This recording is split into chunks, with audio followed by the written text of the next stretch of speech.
What's up, you filthy casuals? Welcome to the Casual Shenanigans Gaming podcast, a podcast all about everything PC gaming related.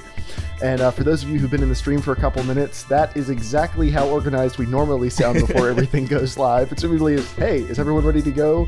I mean, is it broken? Is it going to work? Okay, that's good enough. Let's do it. It's generally how we lead up to the show. Screw it, we'll do it live. Yeah, so let me know if the audio is balanced. We're experimenting with new software. Hopefully you guys will be watching the podcast at a silky smooth 30 FPS in that glorious, glorious PC Master Race 720p.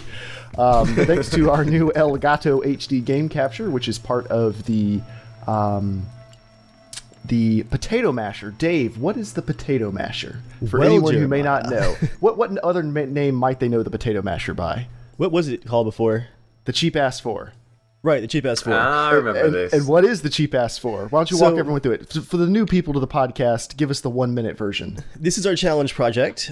Joel has challenged us to build a mini PC, a little form factor PC that both looks good and can at least match the PlayStation 4 in games on PC. So because Joel says, what is impossible? Joel claims that it is impossible to both...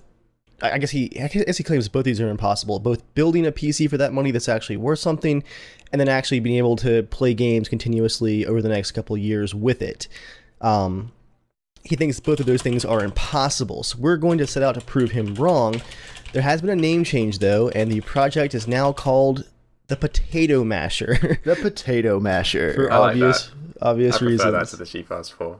Now, we needed something that was a little more like SEO friendly that we could put in YouTube titles and stuff. You know, we didn't want to run into any issues with it. So I feel like that's going to be a fun logo too. There's going to be a logo. Yeah. So, and we've ordered all the parts for the Potato Masher. It was about 2 or 3 weeks of Dave and I frantically emailing back and forth going, are you kidding? We can get this for this little money? Like the first night after Joel issued the challenge, I went on I went on eBay and found that we could get like Core 2 Duos for $7 a piece. And I was like, are you kidding? Like, I'll just order a handful and we'll start overclocking them. Whichever ones burn up, we'll just throw them away. It's like candy. There was actually a brief point where we were going to possibly have, which gen was the i7 930 Jeremiah? That was 2nd gen i7, wasn't it? Yeah. If the platforms, the motherboards for those had been a bit higher quality and less expensive, that was considered briefly, because those CPUs are still great, but the platform is awful. Those motherboards are super unstable, and most of them are junk. Mm-hmm. But, yeah, and Joel's been giggling to himself at our hardware choices just because his computer occasionally has hiccups in Ubisoft's games. He thinks that we're just going to have all kinds of problems. Whose computers don't have hiccups in Ubisoft games? Come on. I'm sure the developers do too. No, you're lying. You're lying right now. Oh yeah, by the way, welcome to the podcast. Special guest, Jamie, TheRoflRaptor. Oh, yeah, you forgot to introduce him. I was getting around to it, okay? This is a long introduction. Wow. So anyway... Hi, I'm TheRoflRaptor, and my Ubisoft games are great. Now, obviously, you're lying. Why do you feel that your computer can run them better? No, Jeremiah, let's ask the real questions here. Now, Jamie, how much did Ubisoft pay you to come on tonight's podcast? How fat's that check? Yeah. How fat's that check? Yeah, let's talk about that. Well. Ooh, he can't talk about it. It's good. No, but I actually thought that I got my copy of Far Cry 4 and I thought, Ubisoft have done it. Like, it's an okay release. I mean, there's that weird hitching thing that you get. Yes, that's all I get too, is the hitching. That Total Biscuit drew attention to as well. But apart from that, it seemed fine. And then I went on Twitter and found 90% of other people like hated it, and it was awful for them. So I was so far. Far Cry 4 has had no issues for me. Assassin's Creed Unity, on the other hand. Oh, you see, I just didn't buy that one. So we didn't buy either of them. Dave and I both bought 970s, and they came with free game code, so we just traded Uplay accounts, and that's how I got Far Cry 4. Yeah, my 970 is doing well so far. Unity was... Dave, I even sent you some screenshots. It's the most inconsistent game I think I've ever played. Some of the textures and models are amazing. They're next gen. And then some of them look like they're like early PS3, like really mushy, flat, low-res textures with like no anisotropic filtering. It's like really horrible. And it's just randomly like a person will have some really great textures and really horrible textures all at the same time. Like there's no rhyme or reason, but they did release patches, a bunch of patches. They released a patch that fixed over 300 things. That's actually one of our news items. Over 300 things were fixed less than a week after launch, which makes you wonder, like, just hold the game another week. Okay, I gotta complain here too, because I remember those screenshots you sent me, and okay, as a 3D artist, this really bothers me because I feel like somewhere along the pipeline something went horribly wrong, because one of the most important things for the end result in your texturing like pipeline is making sure that your pixel density is the same. Because no matter how awesomely designed your textures look, no matter how real the materials look, if you have two textures side by side that are occupying the same amount of space, so like in the game world, they're both 2 square feet, but one of them has a texture that's half the resolution of the other and it's blurrier, just that contrast, like players see it instantly and you can't unsee it once you see it. So yeah, like you said, like that's one of the most noticeable things just because of the contrast right there. It just, that's sad to see because some of the artwork does look really, really good. Yeah, it's a tragedy of inconsistency, I guess is the nicest way to say it. Like, ooh, it's fancy more words. Yeah. It's more Assassin's Creed. If you like Assassin's Creed, you'll probably like it. It's not quite as fun as Black Flag, but it is an Assassin's Creed game. It's pretty decent. But I don't know. I'm gonna play it. I guess that's not like for someone who spent 3 years of their life working on it. That's probably not great praise there. That's gonna be so crushing. You're like, I got it for free, and I guess I'll play it. It's like, oh, passable. My life, like my children forgot what I looked like. I worked so hard. Yeah. So anyway, the potato masher. We've ordered all the parts. Let's run everybody through the parts list. Now, this came out, the challenge was $350, is about the price of a used PS4 in good condition. And our goal was to see if we could build a computer for that amount. Now, that does not include the cost of an operating system because Sony does not charge you extra for their operating system. They have to include one. So we're assuming for this build, you have a spare Windows key laying around somewhere you can use, which I do. I have an old student copy of Windows 7, and they don't know I'm not a student, so... it's going on my computer. We picked an i5 750, first gen i5 quad core, 2.6 gigahertz, should be able to overclock. Some people say 4.5. With our motherboard that we're getting, I'm hoping for like 3.5 to 4. I think we'd be doing pretty well.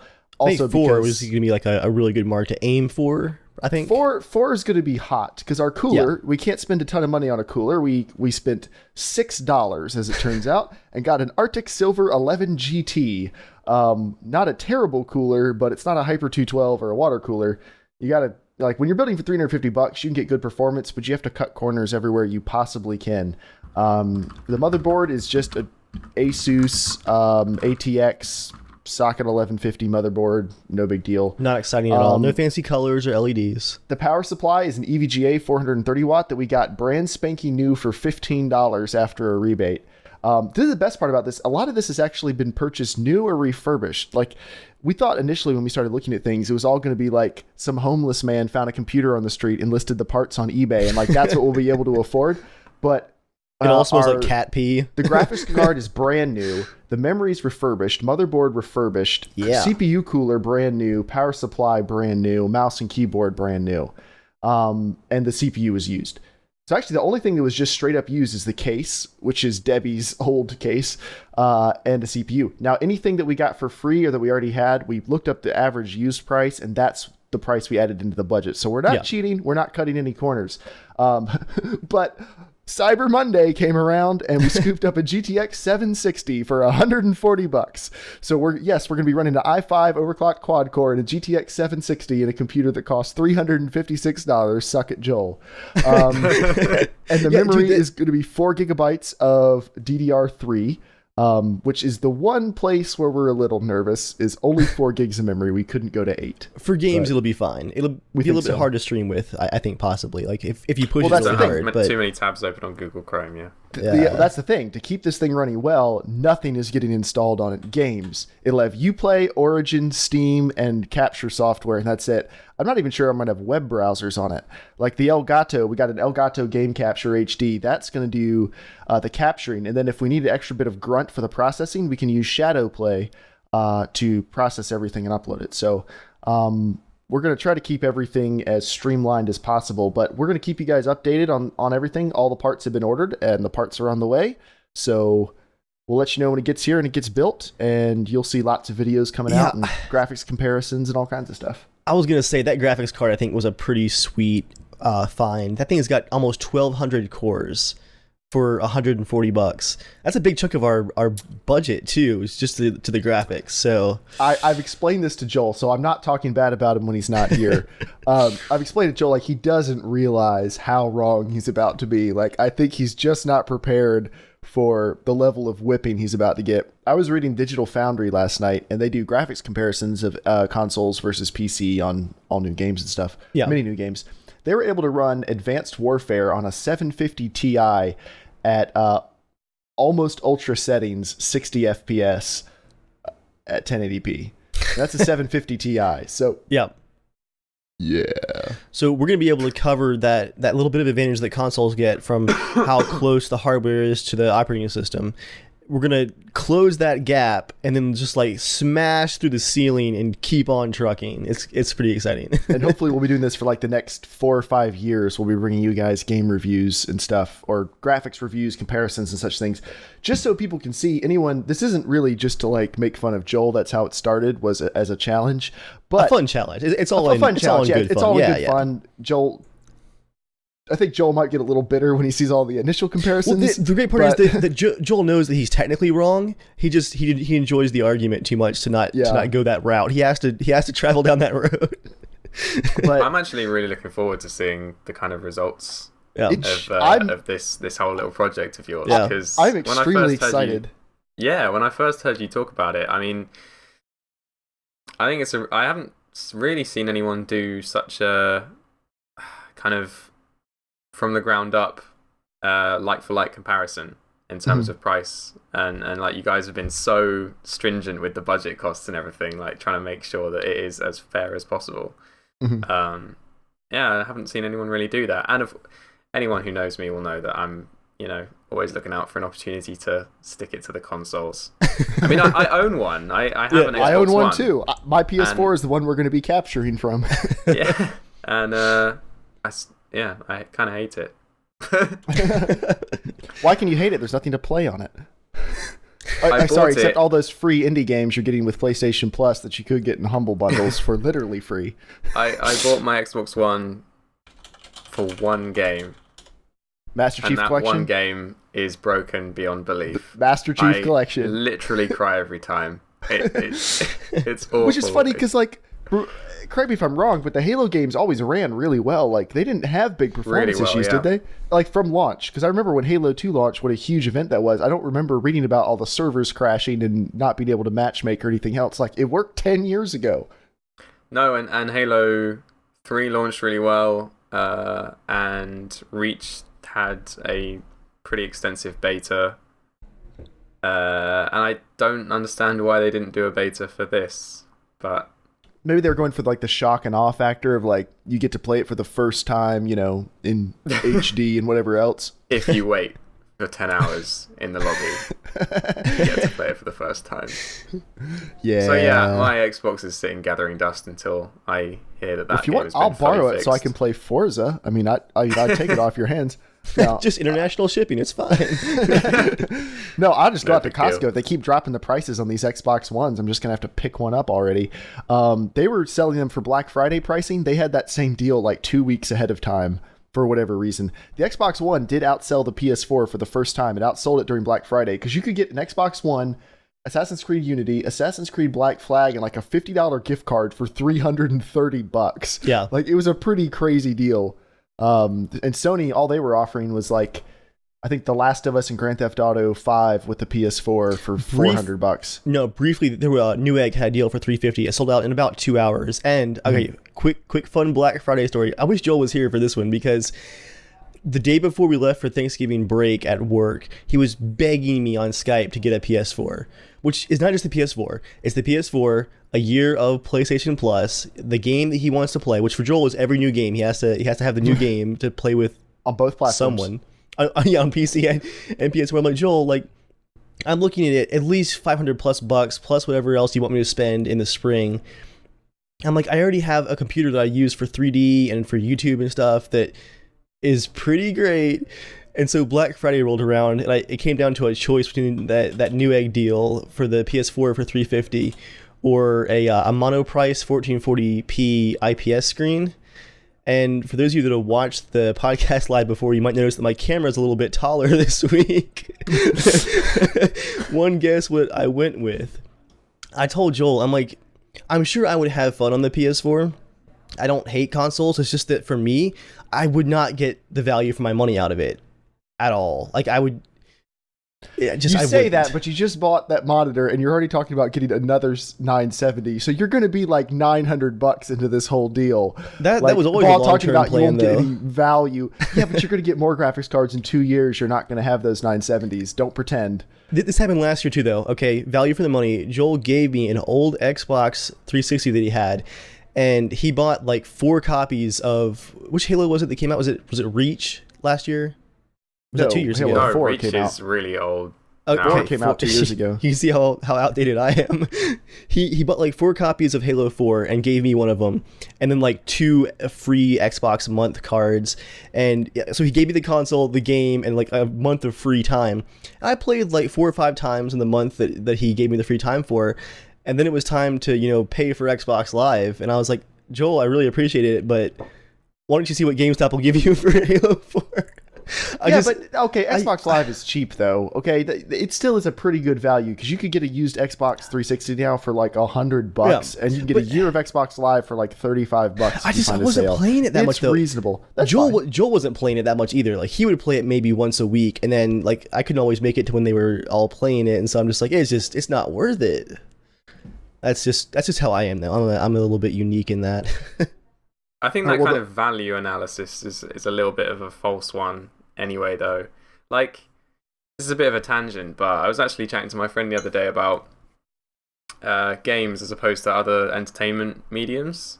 And if you think about how much you pay to go to the cinema to watch a film, and it's like $10 or whatever. Oh yeah, for a ticket, and then like if you want to get food or whatever, it's like the whole experience, as opposed to like $50 for like a AAA, $60 for a AAA game, like. And I've played. There are games that I've put so many hours into that I've so got my money's worth on them. Like it's like some of the old Call of Duties, like CS:GO. I bought for like £5 on Steam, and I've got like 300 hours in it. Oh yeah, yep. It's like, I don't know, and I think like it looks expensive to buy a 970 for about, well, I don't know how much it is in dollars, like $350 or something. Yeah, about that. 300 now. It's already dropped. Even though they're still for the in reference demand. ones. Reference ones are about $300. You make me so sad. Like the currency conversion between the US and the UK is such bullshit on technology. Our currency is it's just like a little more $300 and it's like here. £290. I'm like, that's not the exchange rate, guys. Yeah, Come that's on. not how that works at all. What's the exchange rate right now? Like 1.5 still? Yeah, probably like 1.5, 1.6. Yeah. Sorry. Oh, sorry. My smile's a little too big. Doesn't it favor the pound though? The pound is worth more. Like 290 pounds would be like what, $430? Okay. Like so that. you were saying something about the 970 favors price. the pound. You unless underpay, or we overpay massively. Right. Okay. I got not you. as much I got as you. other European countries where they're if you were trading a million higher, of one for a million of the other, you'd want to be trading to pounds for sure. But when you're buying things with the pounds, dollars our currency's weaker. Suck it. In the US, Just to put a cap on the potato masher for this week, the reason behind it is we do think PC gaming is one of the best values out there. Yes, if you buy a $2,000 gaming computer and buy AAA games as soon as they come out, you will spend a ton of money. But we bet you can spend $350 to maybe $400 if you need to get a Windows code. You can, on a computer, you're probably going to buy a computer at some point anyway. Most people own a computer of some kind. So for the same money as getting a crappy laptop, you can build a computer. And this is a pretty easy to build computer. You can build a computer and you can buy a bunch of $5 Steam games, and you can game after your initial investment of $400. You can game for like $30 a year if you're a little bit patient on amazing indie games or whatever else. Or spend as much as 2 AAA console games. Spend $120 and you could probably have 12 to 15 good games if you buy them in sales. If not more. It's not even that. It's not amazing even value. the indie games on Steam and that kind of thing. Now, I actually thought No, when you I get first AAA heard games you, for $5. yeah, exactly. I mean, I usually get AAA games for half what they cost on consoles, at least. Like, if you use places like G2A and like, you can easily get half the price, and that's why when I first heard you guys and Joel like talking about this on the show a few weeks back, I thought, well, you're being very easy on him with this because you're not factoring in the cost of games. Well, personally, I would give you $100 more to spend on the machine because you will easily make that back in the period that you're talking about. Well, actually, on games Dave and I were prices. talking about it. For an extra $100, we aren't sure we could make this that much better. Like, we could make it better, You but can not. get another 4 gig of memory for $100. We could. We would bucks. definitely get that, and we'd get an SSD. But that'd be more for our day-to-day usability than probably for the games, actual. yeah. Yeah, like if we got a $250 graphics card, the frame rates aren't going to be like that much better, most likely, because like the CPU is going to bottleneck them. If we get a better CPU, something else might bottleneck. You know, and CPUs don't evolve that quickly. If you're buying the normal Intel quad core, they just put out a 10% faster version every 2 years, and they've been doing it for like 7 years now. And it's not a bad system, but like, if we wanted to actually have significantly better performance, I think we'd have to go up to like $500. So I don't. I mean, Well, maybe you can have the other 50 for the fact that console games are usually much more well optimized. So they're gonna obviously. I mean. well, and that was there's no Joel's room argument. to go beyond the 30 FPS or whatever, but you're That definitely going used to to get the 30 definitely be the FPS. case. That definitely used to be the case. But honestly, most of the AAA games that have come out this year, I don't think you can look at the console versions and say, "See, that runs so much better So than well the PC optimized." versions." Usually, it's they're both broken, just in different special okay. fun Not counting ways. Ubisoft games. Or EA games. Okay, not counting Ubisoft, EA. Call of Duty runs great on both Was platforms. Destiny okay? It isn't on the PC. But it ran decently true, well, but- yes. It ran pretty well. It didn't look amazing, but it ran pretty well. Yeah, it ran pretty well for me. I actually enjoyed Destiny. Like, I think it got a lot of hate, but I enjoyed it when it was the only game I owned, but then Grand Theft Auto 5 came out, and I just waved bye-bye and put it on eBay. Well, I'm waiting for that on PC, so... Me too. I am going to triple dip. I bought it on the PS3, sold it as soon as I beat it. I bought it on the PS4, and I'm going to sell it. I'm going to sell it as soon as it comes out on the PC. And the great part is that Joel is trying to claim that, once again, Joel, the person who buys every new game based off of hype on multiple platforms, is claiming that he won't be buying GTA 5 on PC with the rest of our group. I'm like, yeah, Joel. Let's just wait till that first night. Yeah. We're going to all be playing, and he's going to sign on and be like, all right, guys, download's almost done. And just head down. I think getting faster internets has really made Joel weak. Like, the temptation is there. It's just like, I could do it. I could do it right now, and I could have it in like 10 minutes. Which is another thing. Okay, I have fast internet. Not amazing internet. I have 50 down, 50 up. 50 megabit down, 50 megabit up. I'm not complaining. It's good internet, especially for what I pay for it. Yeah, you don't want to get on this road. I'll start complaining. Which means I can download Steam games it's not uncommon for me to get a game installed in 15 minutes max. I set up my PS4 in my office last night and was like, I will download some of these free PlayStation Plus games I'm getting. And it was downloading them at like 1.5 megabytes a second. Less than 10 feet from my router. What is up with the PlayStation Network? Like, I can assure you it's exactly the same on Xbox One. When you guys know Halo what's happening, Master Chief right? Collection home, it was going at like a snail's pace would be generous. But some of these games are like 50 gigs. Some of these next-gen games, like, what are people leaving their... Because you can't do anything else while it's doing it, really. No, Jeremiah, what's happening is you guys are having to share the network with all the hackers on Sony's network. You gotta share the bandwidth with all the hackers.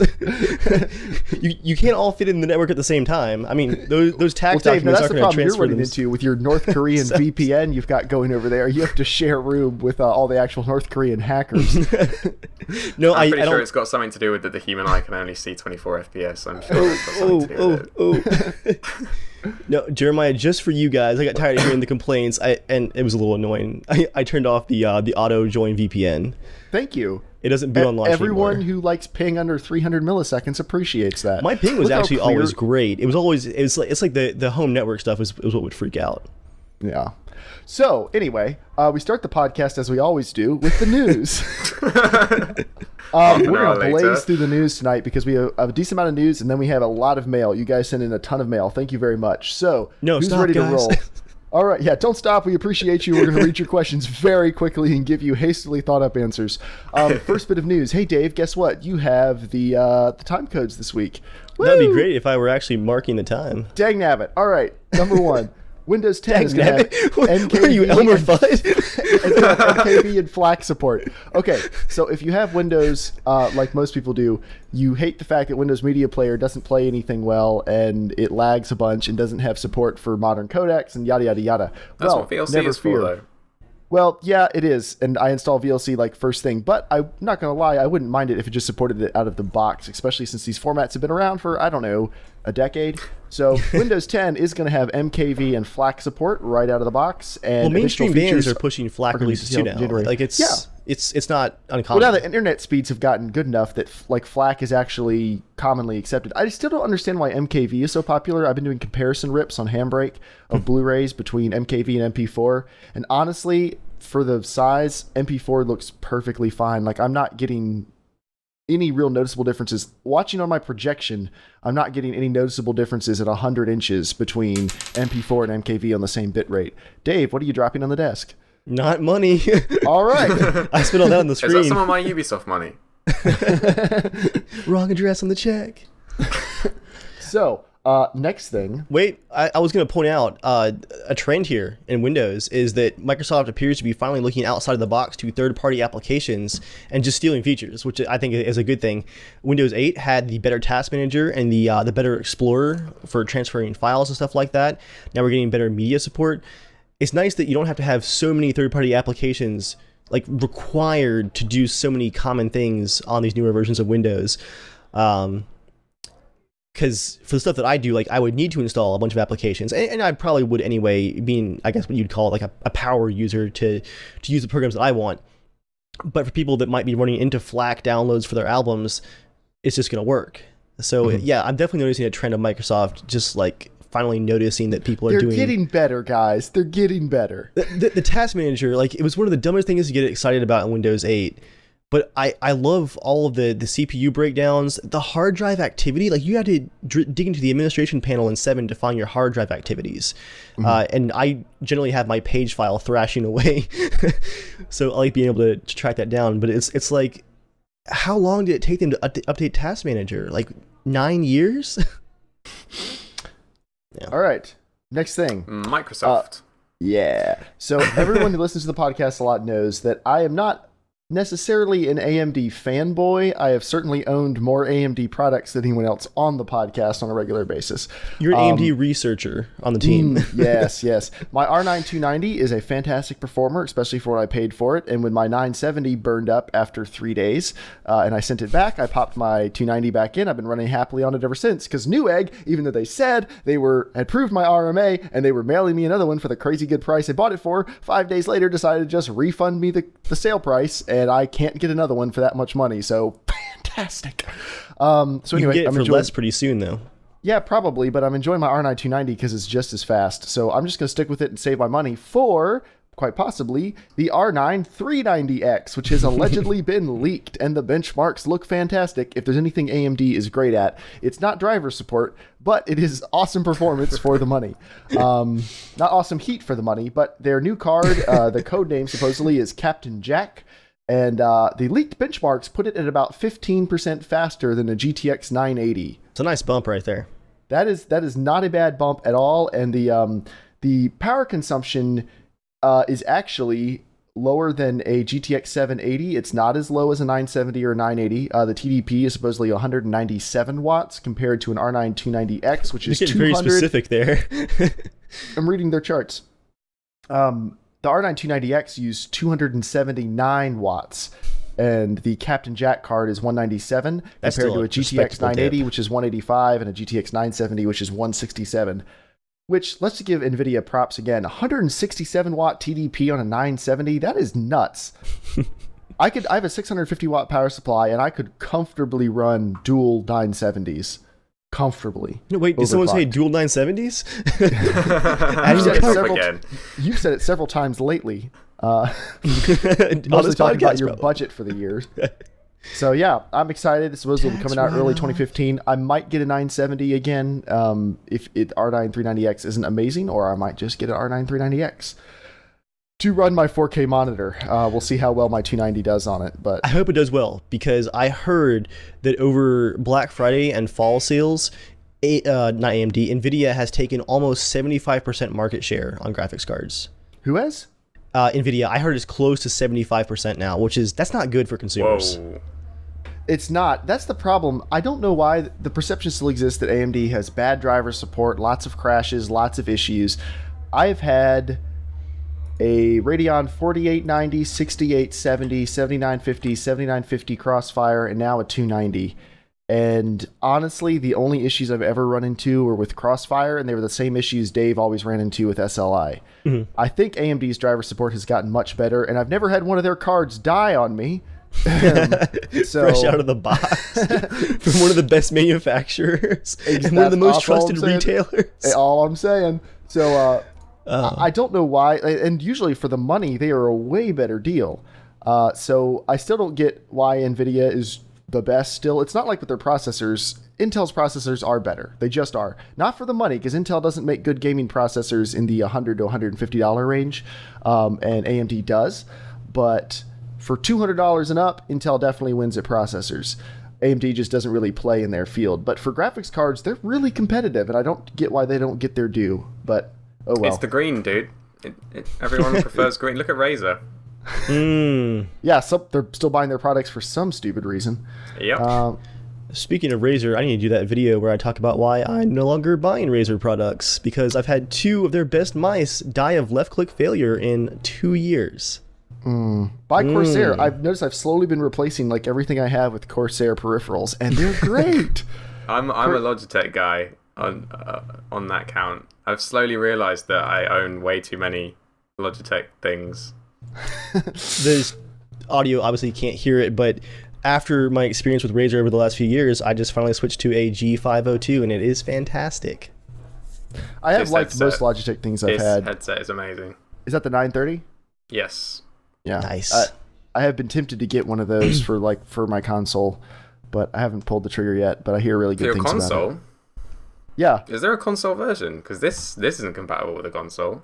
I believe it is. There's ways to make the USB dongle Really? work with it. Yeah, it's not. I don't think it's officially Dude, supported. teach me but, your ways. well, I just reading on the PS4 subreddit, I found a list where people were compiling headsets and which ones worked and which ones didn't, and I believe the 930 did work. Bet you it doesn't work for Xbox One though. No promises, but I believe that was on the list as like maybe it doesn't have surround sound, maybe it's just stereo. I'm not sure, but I believe it did work. Sony has will have really to do some improved Googling then, in their fact. support. Yeah, I would check into it. Go ahead and feel free to zone out now and read about that since you look excited. Just glaze over. Okay, so our next bit of news is the Crew's lead designer predicts a smooth and successful launch. I'm trying not to laugh while I read this. In other news, the Mayans predicted the end of the world last year. Okay, so Ubisoft has had 3 major releases this year: Watch Dogs, Far Cry 4, and Assassin's Creed Unity. 2 of them were borderline unplayable when they came out, and one of them was just merely kind of bad for most people. So Unity was so bad. Most people. Unity was so Mildly kinda bad that I'm just going to combine these 2 news items. Unity ran so poorly that the publishers canceled sales of their Seasons Pass and said the DLC is going to be free because they're so sorry. That's how sorry they are. Ubisoft is passing up on selling DLC, which I think they care about more than actually making games if you've played any of their recent games. Like you run up to chests in Assassin's Creed, it's like, you must download this app to open this chest. And I'm like, you must go screw yourself because I'm never going to do that. So they said, for the Crew, we've reaped the benefits of a long-term beta program, which they did do, designed specifically to push our infrastructure as far as possible in real-world situations with thousands of players from all over the world playing the game at the same time. Serkan Hassan, the game's lead designer, told The Metropolist, "The launch of any online game these days has potential issues, but I hope that players will be encouraged by our open approach. If you had any doubts we could pull this off, I hope that the betas proved our credentials and the game's stability." So, showing how confident they are in this process, Ubisoft has not let reviewers have access to the game until launch day, and any reviews running that day, they've warned people to not listen to launch day reviews because they won't be accurate. Lots of confidence, guys. So, I will say, though, I played in one of the betas, and it did run pretty well, but... Is it not out yet? I thought it was already out. The Crew? Did it just come out this week? I think, yeah, it just came out this week. Okay. But yeah, so I was confused there. most outlets have gone to reviews in progress, so they're working on their reviews right now, but they're not out yet. Hold on one second. I honestly feel like in 2014, there's no excuse for not having a beta for a multiplayer-based game when it's been clearly demonstrated that even when you do have it, like even with a beta, Battlefield 4 sucked major. Everything. It sucked everything. It was sucking everything in all ways. Halo, obviously. I think beta is a requirement, and now with people like Total Biscuit and other big YouTubers, a lot of the big YouTubers tend to just go along with whatever the developers want, and they don't really want to kick up too much of a fuss. But you have someone like TB who is very, very steadfast in his worldview. The man has cancer. He's not messing around anymore. He's like, I don't really give a shit about your game, to be honest. Like, I'm helping you here by promoting it. But yeah, I don't think you can get away with trying to sneak it in without giving review copies away and that kind of thing either. I think that's becoming pretty unacceptable these days. It's a giant red flag when a developer announces they're not going to provide review copies. Like, if you just didn't say anything and just, it got lost in the mail. Yeah. I mean, you could get a lot farther by not making it a big deal, because most news outlets probably they're not going to make a special news item just for, hey, we haven't got a review copy yet. But if you tell them we're not giving you a review copy, they're going to feel the need to mention that, because that almost all the time means that the game sucks. At least it's going to suck at launch. That's why they're not giving you a review copy. They're not confident in it, at least. Yeah. They're confident it's going to suck at launch. It doesn't mean the game is bad. It means that they know when it launches, the launch version has a lot of issues that they are furiously working on a patch for, and they don't want you playing the version. They want you playing the version that actually is out on launch day, when you have to download a mandatory 1 gig patch to fix everything. 1 gig? Well, good luck with that. Yeah, it's actually one of the things that was a real shame about Shadow of Mordor, because that game is one of the few games that's come out this year that has been okay from launch. And everyone kind of gave it pretty good reviews. Everyone said that it was enjoyable, it was good, it's nothing particularly innovative, but it's a decent title.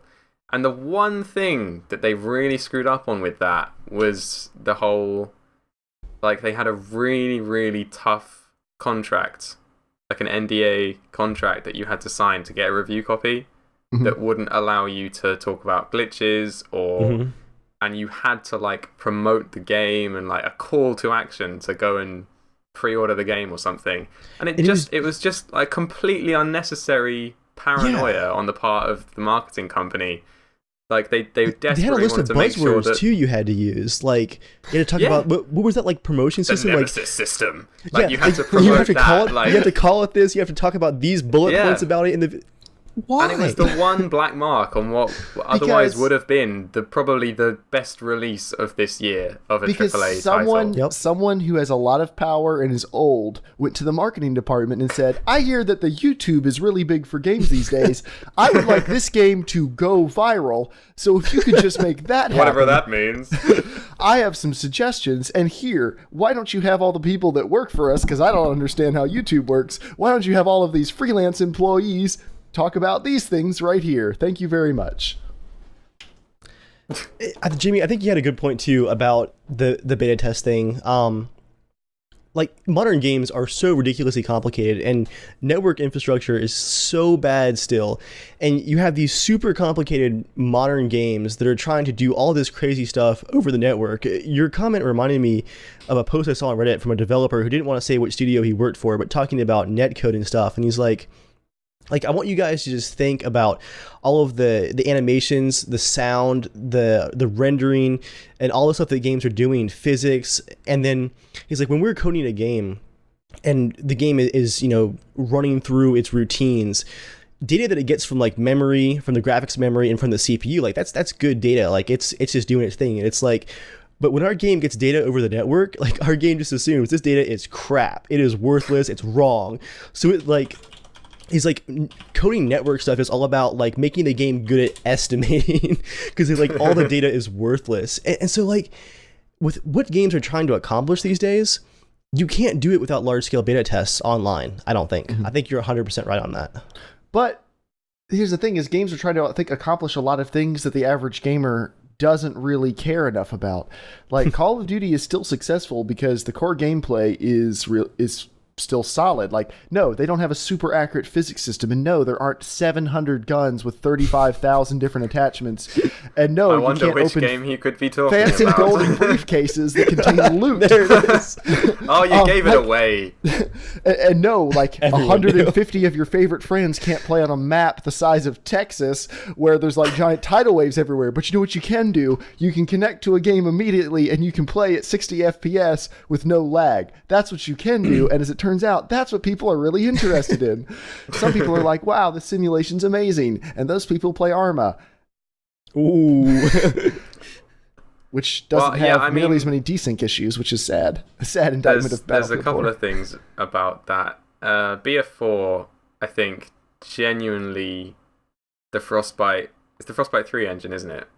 Yeah, it's version 3 point something at this point. I genuinely don't think that it can handle what Battlefield 4 tried to achieve. Like all the like the synced waves, so that all the waves would be the same for everyone. Like I remember them making a huge deal out of that at E3 or something, and I was just at the time I was Who thinking, knows the difference? No one's gonna know. Why? Like that's so pointless. Jamie, did you hear? Turns out they'd rather have that than actually be able to shoot people and have fun playing the game. And then the other thing that I heard recently was, I think it was someone from 343 was talking about, it was like, guys, I understand that you're like super mad about the Master Chief Collection, but just try and appreciate what we're trying to achieve here. We have 4 games running on different engines in the same multiplayer that we have to try and get like the whole matchmaking system to work on the Xbox Live network. And I was like, should have done a beta test, but I kind of see where you're coming from. Yeah, I get where you're coming from, but that's not what you said. You said, hey guys, we're making this available so you can play this amazing game again. Give us your money. So while I sympathize with you, I don't feel that sorry for you because you're still taking people's money and then going, but feel sorry for us, guys. It's hard. We know it's hard. That's why we're paying you. Well said. I can't resist this one too. Did you guys hear about when DICE actually got the water synchronization like functioning No. in 2013? That was like one of their core focuses for multiplayer, was getting that system in place. And apparently, I can't cite this, I don't remember where I heard it, it was like a year ago, they finally got it working 3.5 months before launch. Like the system was finally like functioning correctly. After all that focus on it, it was still so close to launch. It was 3.5-4 months ahead of the launch date. Shame they couldn't spend a bit more time designing maps that were actually fun to play on. They could have spent a lot more time on a lot of things. They could have spent roughly 1 extra year, and that would have seemed like that would have been about the right amount of time. Guys, that's what DLC is for. That's the thing that I actually was persuaded after. I took a lot of persuading, let me tell you, to I think I had to reinstall BF4 because I literally hadn't played it in so many months. And I went back on, and there's been all these patches, and the gunplay and everything, and the movement, it feels so much better than 6 months ago. It feels more like BF3, and it's great. It's because they copied all the settings from BF3. Suck. The game is still not fun. Like, I stopped playing after like half an hour because now I think it works now. I think that's fair to say. After a year, it now works. Great, well done. But BF3 is still a miles better game, in my opinion.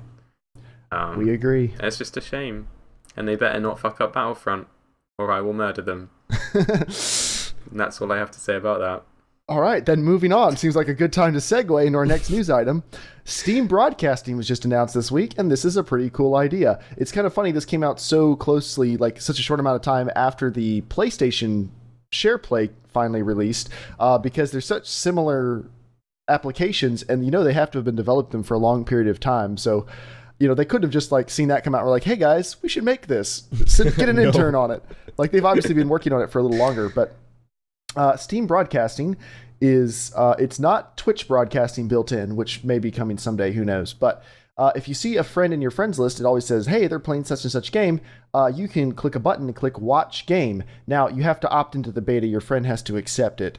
They can't just you can't just snoop on anyone who's on your friends list. But you can't take over your friend's computer like you can with SharePlay, but you can watch them playing, which I think is pretty cool, especially if you guys are like hanging out in TeamSpeak and you want to see what they're, hey man, this game is awesome, come take a look at it. Mm-hmm. Pretty similar to SharePlay or Twitch or anything else. Honestly, I think we might really use this because there's quite a few times where Dave and I have put a Twitch stream live just so one of us can show the other what's going on. And it's not that we have anything against you, valued viewers, but it's not always something we intend for everyone else to see, but that's really the only way we can share it with each other easily. So this might actually be useful. I'm kind of excited to try it. Is there not going to be some kind of delay, though? There's going to be a little bit of delay, yeah. And I don't just mean like latency delay. I mean when you spectate someone on a competitive game, like when you can already go and watch your friends play Counter-Strike, but you're like 2 rounds behind them because obviously you can't be watching them in real time because then you could be like feeding information to the other team or whatever. In theory. I'm assuming it'll be like Twitch where there's at least a couple seconds delay, I'm assuming. But we don't, it's in beta right now, so they haven't really like addressed the fairness issues. And I'm assuming I'm assuming something will pop up on your screen. So-and-so wants to watch you play. Is that cool? And you have to click accept. Mm-hmm. I'm assuming you can't just start a CSGO match with your friend and then click watch screen and just start sniping away. Yeah, they have to accept. Yeah. No, but I meant. No, sorry. Ignore my point. I've just realised that's not a equivalency because in CSGO the reason why there's such a big delay is you can spectate the enemies as well. Oh, okay. And obviously, if you're just watching your friend, then. Yeah, that doesn't apply. So yeah, that's actually really cool. Go Steam. Yep. All right, that's all of the news. It's now time for the Singularity Shame segment, a section of the podcast where we highlight someone who just needs to be knocked down a notch or two. We had 2 awesome contestants this week. First, Grand Theft Auto San Andreas 360 HD. Now, you could already buy San Andreas on the Xbox 360 on the Xbox Live Marketplace. They pulled that version because it was the standard def version, and they released the HD version, which is actually a port of the iPad version of San Andreas. Just roll with it. Is this like one of those things where Minecraft on a phone has infinite worlds, but Minecraft on the 360 doesn't? Because your phone, it's got to the point where your phone is now more powerful than your 360. It must be something like that, or they already had done all this work on the port and they were like, we could just move it over. Like, we don't have to, it'll be quicker. Well, here's a problem. I have a compiled list. I'm not going to read all of them because we don't have enough time. But here are just some of the reported bugs that thousands of people are experiencing. Audio cuts out randomly during cutscenes. Starting a mission may hard lock your system and require you to turn the console off. This may happen every time you load that save or only the first 3 times you try. It's so specific. Then. Some miscellaneous mission attempts, such as dancing on the beach, are literally impossible. Even if you do a perfect run, you'll get too low of a score to pass. Save games become corrupt, and upon loading will never progress past the initial loading screen. Some characters have no eyes. Right trigger... Okay, guys, here's one of the best ones. Right trigger aims, left trigger shoots. Oh, no. What? Bike controls are now digital, which means you're accelerating as fast as you can or not pedaling at all. Car controls are also digital, full acceleration or no acceleration. The radio stations break randomly. Many songs were removed for copyright reasons. Some stations will repeat a song 3 times, skip all commercials, or play DJ outros immediately after playing their intros, or not play anything. I think I would lose it if I heard that in game. Like, DJ so-and-so here, welcome to the show. All right, guys, have a good night. Like, all right, well, turn the radio off, I guess. Auto jump was brought over from the iPad version. This means if you run near a wall, roof, or other obstacle, your character will automatically climb it, whether or not you want him to. No! That sounds fantastic. Also from the mobile version, you can't move the camera while you're flying. Also, sometimes the sky will disappear. The pause menu takes 2 to 5 seconds to load. You can only access the map via the pause menu. That's awful. So basically, I'm imagining someone downloading this game, spawning in, and there's just a load of like eyeless characters wandering around in a skyless, apocalyptic world of just awful despair, and then their console just crashes. As the radio loops over and over again in the Well, background. thanks, Rockstar. I don't want to be the token old guy here. That was great. But I bought San Andreas and played it on my PlayStation 2. Never got any patches because it was never hooked up to the internet. Bought the disc, popped it in, played it for well over a year. The only issue I ever had, I had one corrupted save, and that could have been the memory card, who knows. But, like, that's it. Never had any of these issues. That's when games were made to actually work without patching. Yeah. Because they had I miss to. those days. I do too. I mean, I like issues being able to be fixed, but I also like being able to play games when they launch. Our next bit of the Singularity Shame segment is Dave's item. Dave, what's up with Microsoft this week? I don't have a link for this, so I'm just going to summarize based on the article that I read yesterday because I forgot to drop the link into our research document. But a couple of indie devs on Twitter who had games on, what's the Xbox indie marketplace called? The one on 360? I actually use my Xbox so little that I don't even know.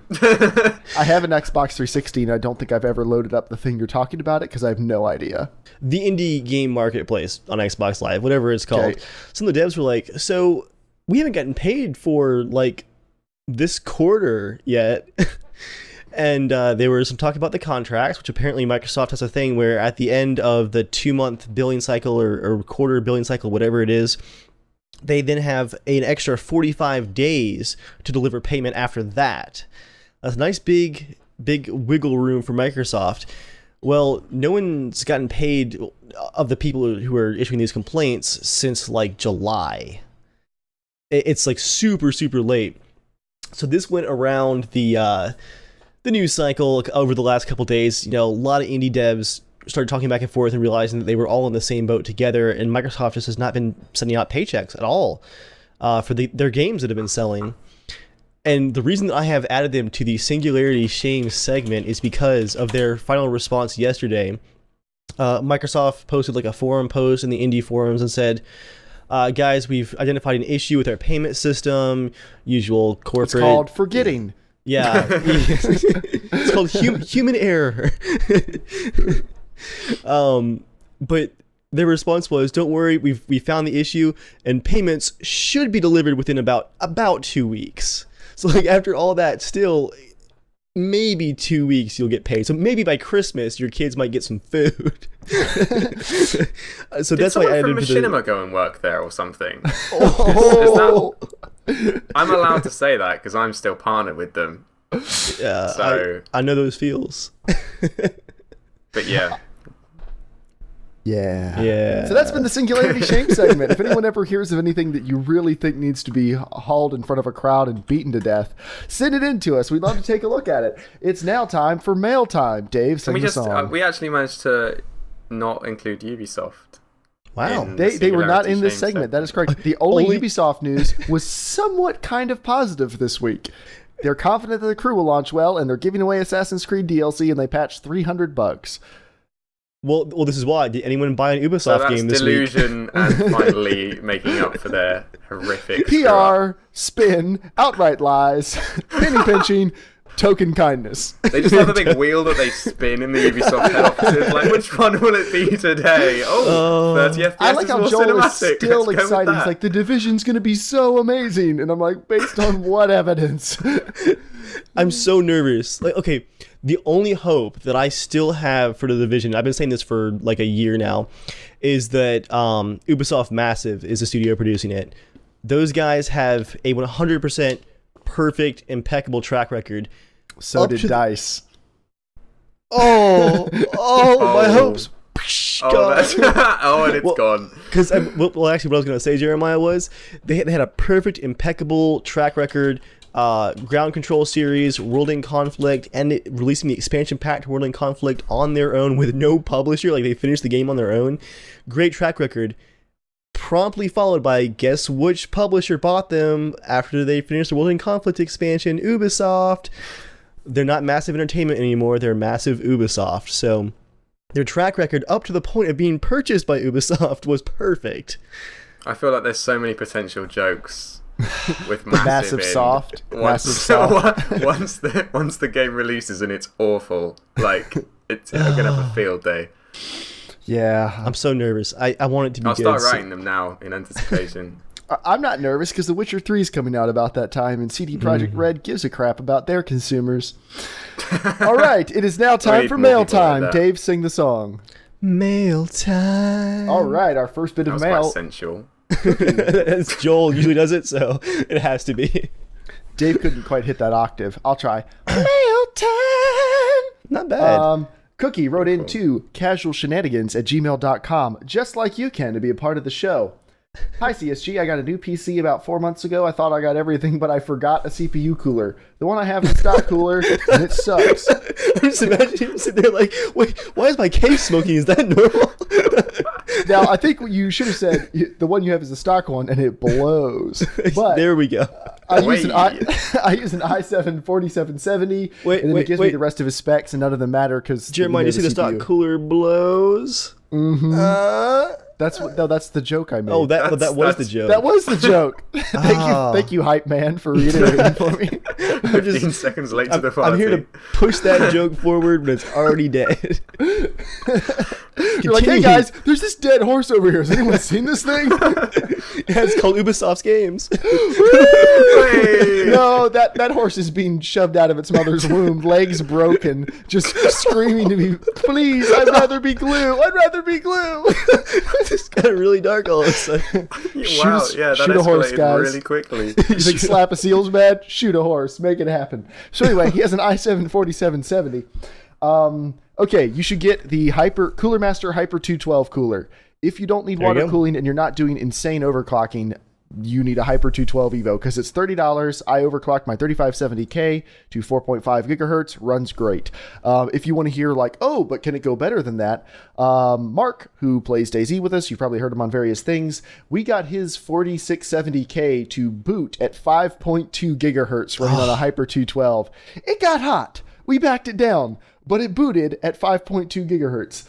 We were scared at that point, like hands trembling as we logged in. Like it feels like you're spitting in the face of God. Like this shouldn't happen. But anyway, it's gone too far. Hyper 212 Evo there are a bunch of different Hyper 212s. They're all basically the same. Get one of them. They're $30. Okay, next, RC Platt wrote in. Hello guys, I wanted to get some input on the hardware I'm thinking of getting for my build. He is getting Windows 8.1, a GTX 760, 8 gigs of RAM, and an AMD A8 6600K. And he wants to know what do we recommend.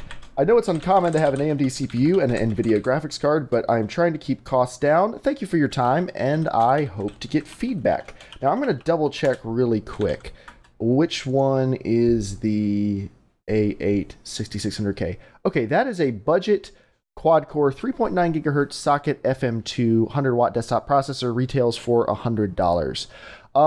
That's not bad, but here, I'm going to go to Anand Tech real quick. I'm going to compare something. Dave, vamp for a minute about budget CPUs. Yeah, because I know about budget CPUs, the person with a hexacore. All right, braggart. I just need you to vamp, okay? Mr. I can talk about Dave with his soon-to-be SLI 970s and whatever monitor you got.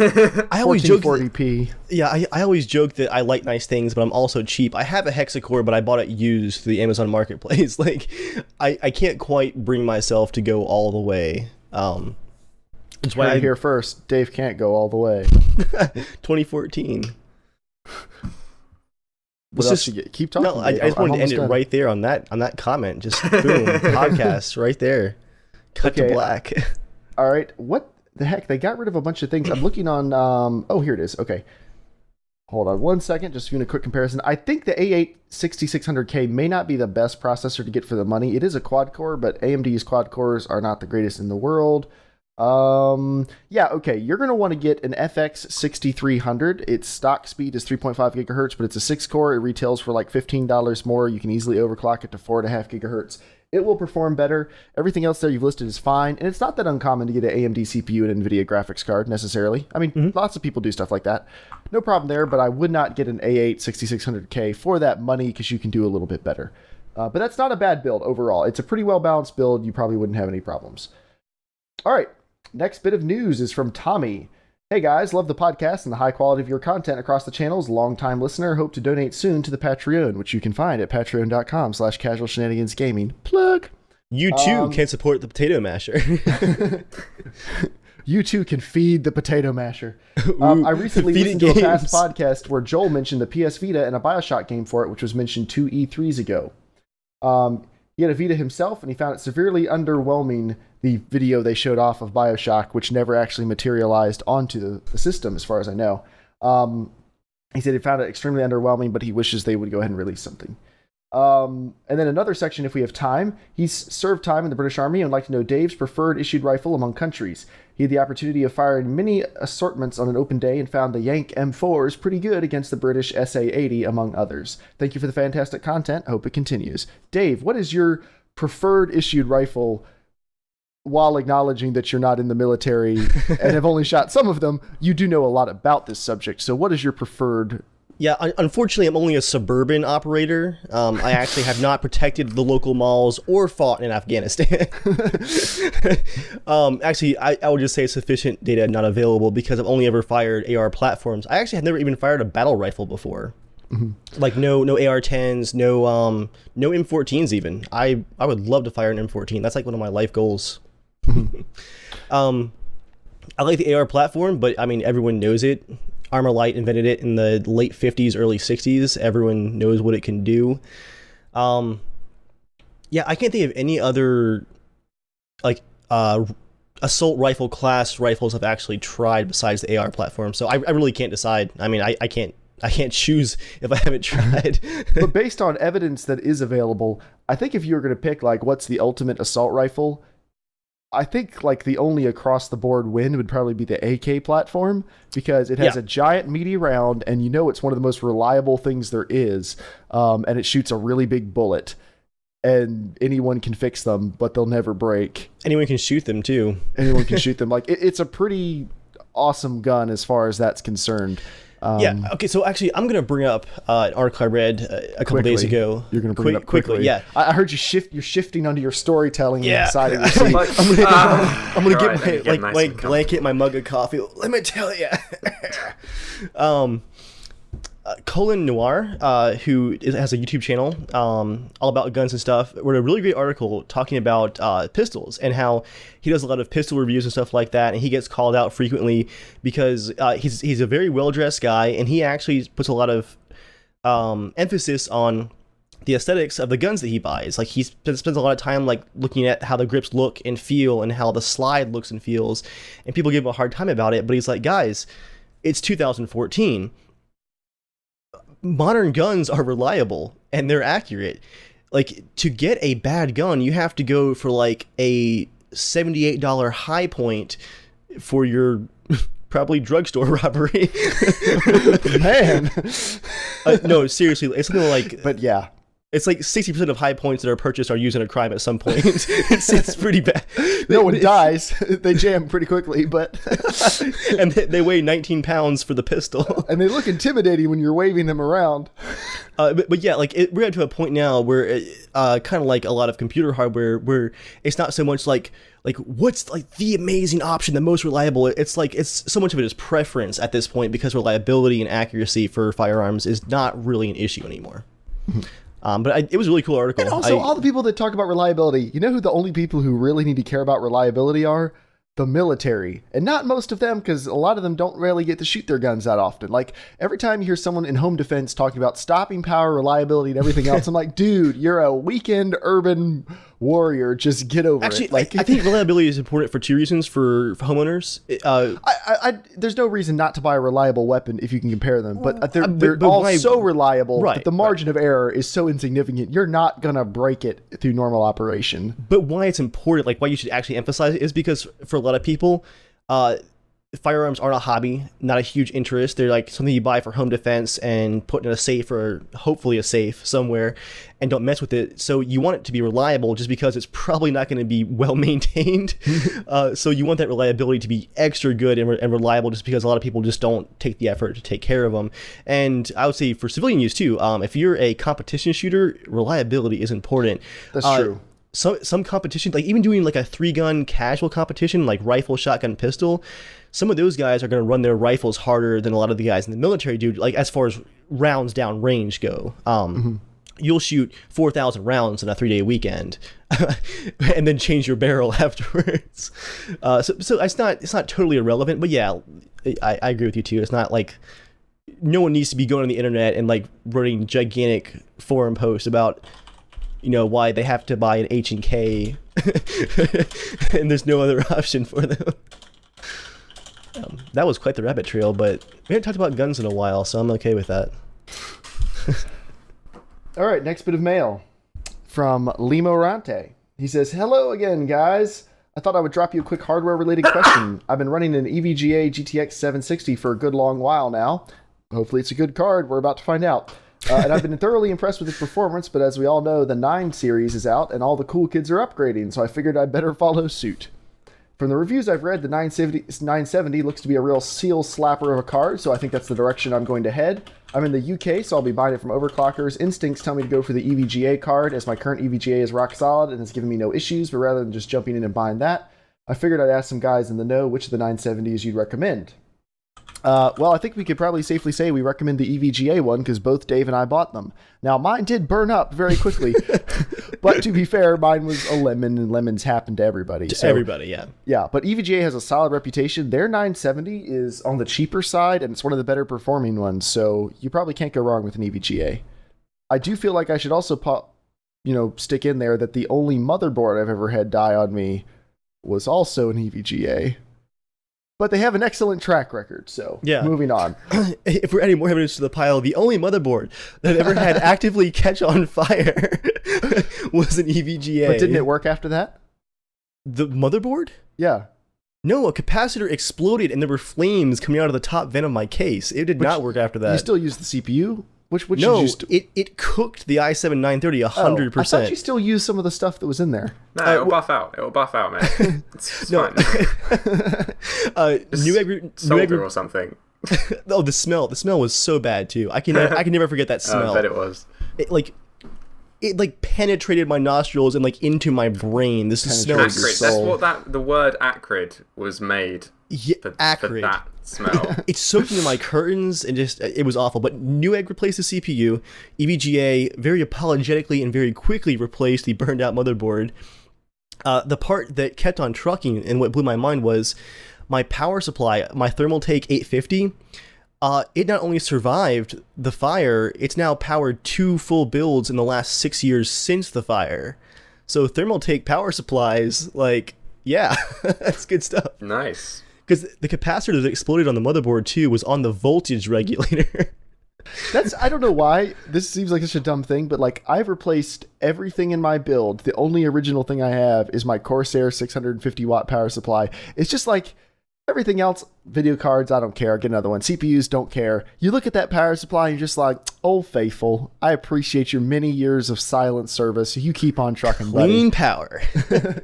I mean, you buy a good power supply, and this one I think cost me $250 when I bought it. It was ridiculous. Bought it in 2007.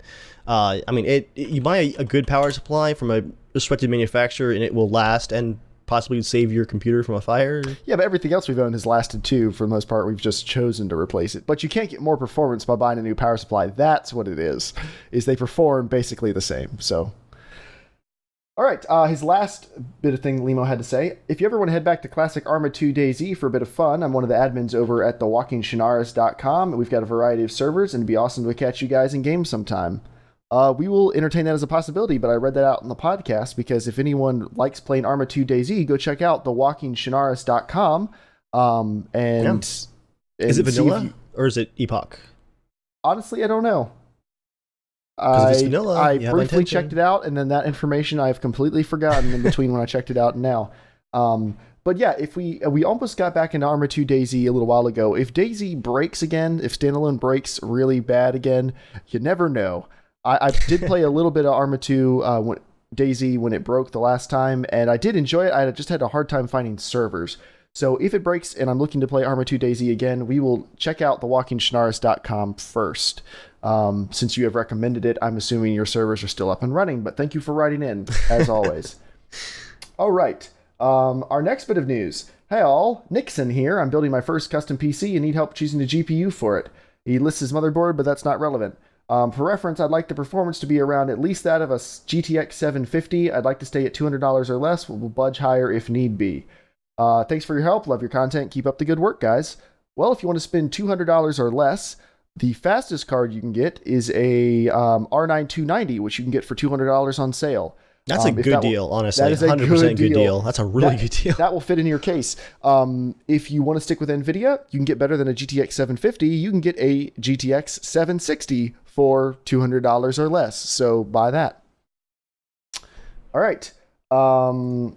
Next bit of mail. Oh, congratulations, Jeremiah. You called it mail this time. You've been going on a list calling it news every single time. I have? Yeah. Oh, yeah, wow. Definitely the last 2 times, but sorry about we that, definitely everybody. weren't sitting here silently judging you. It's fine. Not at all. All right. This one's from Traven Fallos, who writes in from time to time. He said, "Hey guys, nice job being happy," in reference to last week's Happy Cast. I hope you enjoyed it. Not threatening or anything, just sincerely seeking your joy for the time being. Yeah.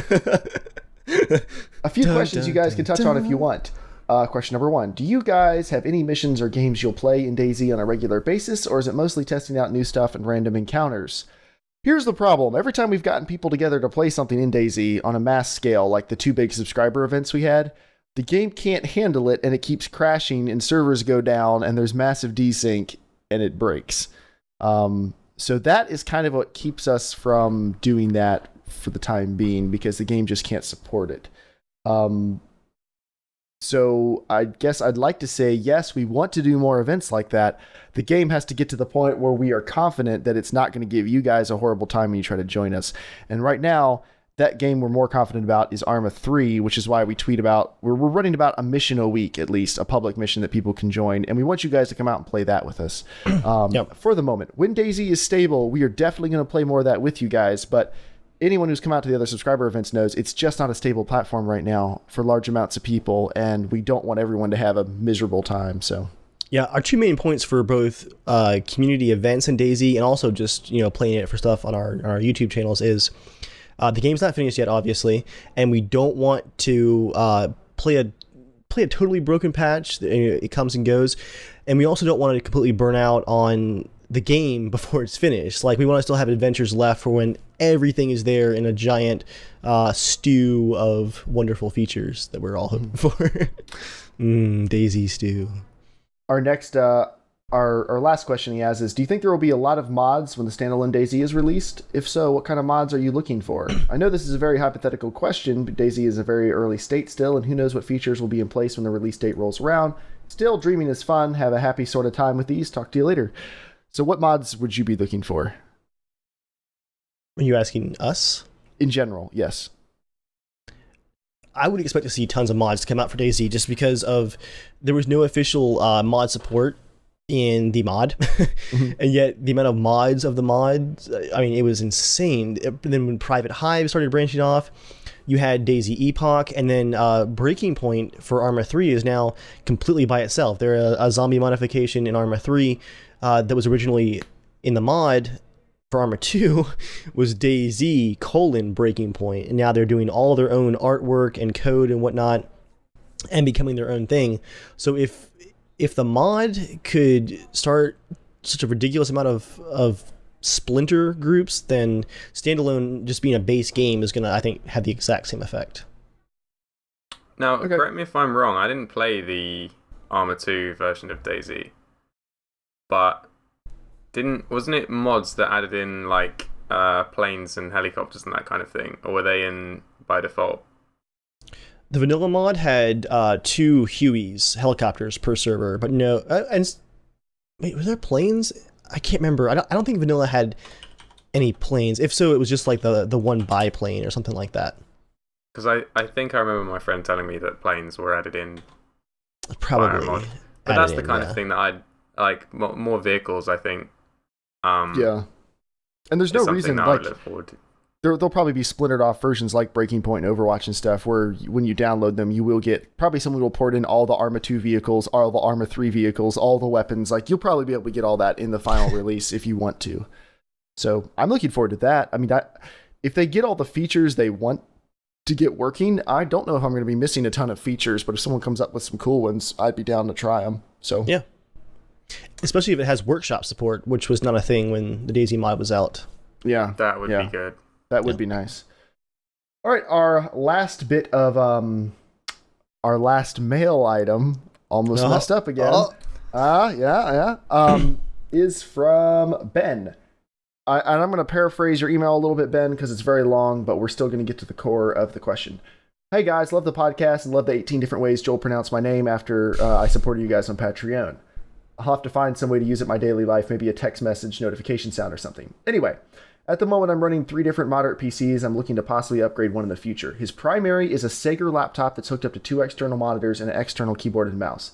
The specs of his Sega laptop, it has Windows 7, an i7-2720QM, which is a 2.2 gigahertz quad core, a GTX 485M, 8 gigs of RAM, and one SSD that's 500 gigs and one 7200 RPM mechanical drive. That's his Sega laptop. That's what he's using as his primary. It's technically upgradable, but it's cumbersome and expensive. His second computer is a Windows Surface Pro, which he can't upgrade.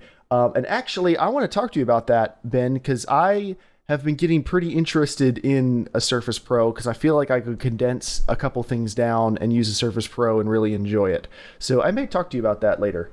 The final computer is the one he's most likely going to upgrade. It's a home theater computer. It's plugged into his TV and his 4 terabyte external hard drive.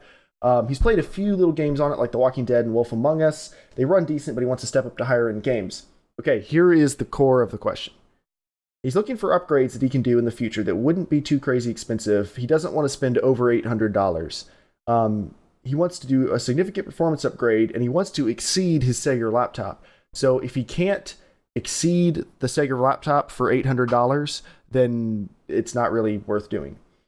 His home theater computer is running Windows 8.1, is running an AMD it's running an A10 5800 quad core 4.2 gigahertz AMD processor. Actually, it's an APU. And it's running a Seagate Barracuda 1 terabyte hard drive and 4 gigs of Corsair memory. And he does not want to get an SSD for it at the moment. So for $800, can you get enough parts to upgrade that computer to be better than an i7-2720Q and a GTX 485M? I'd say so, yeah. Yeah, the answer is most definitely. For a home theater computer, you are in luck. Because you can get a GTX 970, Gigabyte and Asus now make versions that are mini ITX. So they are like 6 inches long. They're barely longer than the PCI Express slot. And they use very little power. They can't be overclocked quite as far, but they still have decent coolers on them. And it's a GTX 970 for the same price as any other 970. So you can get one of those. It's about $350. You can get a 4670K for another $230. That puts us up to $580. You can get a motherboard for like $120, and then you can get another 4 gigs of memory. You'll come out just under $800. You'll be able to play every modern game on ultra settings. So if you're cool with that as an upgrade, as long as your power supply is like 500 watts, you're totally fine. If you have any follow-up questions, email me for clarification. But what you're looking for is a GTX 970 mini ITX version if you need it to be smaller to go in your case.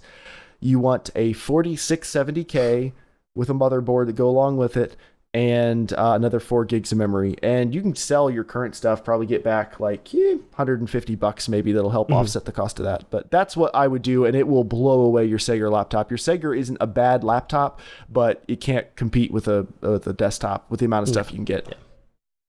You could actually, the potato masher will perform better than your laptop right now, and you could build that brand new for $350. New build. If you're interested in it, you could. So. I think Zotac actually is making the Shorty 970s too now. Oh, they are? Okay, cool. I saw one in stock at Tiger Direct. It was tiny. Tiny. If I buy another 970, I would probably get one of the mini ones just because it's like frees up airflow in your case. It performs basically the same. But less overclocking headroom because of the smaller but people aren't getting crazy overclocking results out of them. Like, it's not... Also true. It's not insane. Like, my 7950 overclocked like a beast. It overclocked up to GTX 680 levels, pretty much. So, like, that was actually impressive overclocking. That was like a 25% performance boost. That was worth it. An extra 5-10%, it's nice, but it's not really going to affect me that much in games. So, yeah. All right. Well, that is all of the mail. That was a lot of mail. So, thank you. You mean news? Shut up. He means mail. Yes. Oh, finally. Oh, shoot. Sorry, Ben. I forgot to say that. Ben has 2 keys he wants to give away for Insurgency. I'm sorry, Ben. I forgot to tell you. Send me an email with the keys, or I'll send you an email later. We have something coming up for the Loot Cast in 2 weeks. I'd like to give them away during the Loot Cast, if that's okay. Christmas Loot Cast. Yeah. 2 weeks from now. Last year's was a big hit. But yeah. I'd like to give them away then, if that's cool with you, just because we're going to have giveaways and everything set up. Like, we're already going to have a system set up to do it. And tonight we don't have like an easy way other than just saying, hey, if you want them, put them in chat, take them. So he said, one has to be given away today. Dave, what's something quick we can do to prove that someone is worthy of getting Insurgency? Wait, why does this key have a timer stuck to it? This is weird. It's going to blow. We could do. Is it bad that as soon as you said keys, I just instantly thought of CS:GO? I actually think I have a problem. That's pretty fantastic. I'm obsessed with this game right now. It's unbelievable. It is exploded compared to how it was at launch. It's pretty amazing to see. Yeah, and I only got into it like relatively recently, like 6 months ago or something. Yeah. And I kind of got into it quite slowly to begin with. Like, people slowly coaxed me into it, and I was like, but you can't aim down sight. It's a bit... I'm not sure how I feel about this. And now, if I go back to another game, I'm like, aiming down sight, it's just so unnecessary. My sensitivity is so low when I aim down the sight. Like, what is this? I just want to hit fire. Yeah, and the pro scene is just so much fun to watch as well. DreamHack was amazing. How about anyway, previous podcast trivia, Jeremiah? All right, Dave, you come up with easy. Make it easy. Nice and simple. Whoever can, I guess they can Google it too, but just try to answer off the top of your head if you know. What was the title of episode 1 of the podcast in 2012? Episode 1 of the podcast. What was the title? What was the title? Yeah. And whoever writes that, if you don't have Insurgency, write it in there. Don't be a dick and just take the key from someone else. Like, if you don't own Insurgency and you'd like to play it, first person to write that down, you win. Yeah, and I'll probably I can PM over Twitch for the key. And while we are waiting for that, Jamie, let's talk to you for a little bit. Hi. Hello. We have a guest tonight, guys. Okay, I have a link. They actually have to follow the link, so I'll email the person who wins. Jamie has sent me the link. All right. Yeah, let's talk to you. So, or no, Ben sent me a link. Did I say Jamie sent me a link? I ain't sent you no link, sir. Man, this is just You okay tonight, Jeremiah? You need some coffee? Because unfortunately, man. I'm actually out. But if you might want to get some. Okay. So you make videos on YouTube, is that correct? I've been known to. The word on the street is. Well, yeah. That's kind of how everyone knows me. I think I first encountered you two in the Titanfall tournament thing. Were we on the same team? I don't remember. I don't even remember. Like, I don't remember anyone. I'm who's pretty on sure my team. Dave was on my team. Actually, Okay, then we yeah, weren't I on the think same so. team then. Okay, cool. Yeah, we were all part of like the giant Skype discussion that went on for like weeks and weeks and weeks. yeah, That's all. So I remember seeing your name pop up a lot. Yeah.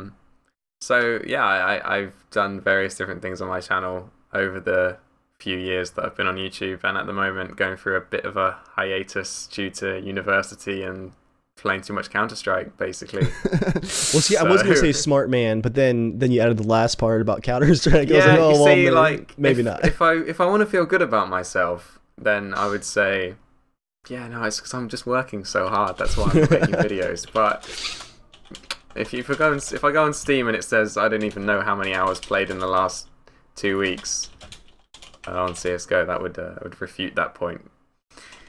But yes, I make videos sometimes. Outside of Counter-Strike. Yeah, really, I should just make more Counter-Strike videos. Really, I should just hit that record button a bit more often. But There you go. All right, Spec Ops has written down in chat. He Googled it, but he got it correct. The title of the first episode was "Will There Be Pooping in DayZ?" All right, December that's 2012. definitely not guessable. yeah, surprisingly not guessable title. Spec Ops actually was interested in already too. Cool. All right, well, Spec Ops, you have hopped into our TeamSpeak channel plenty of times, so you just go ahead and hop into the lobby. Ben is in the lobby right now, and you guys can work it out. We've done our duty. We've hooked you guys up, and now my responsibility is done.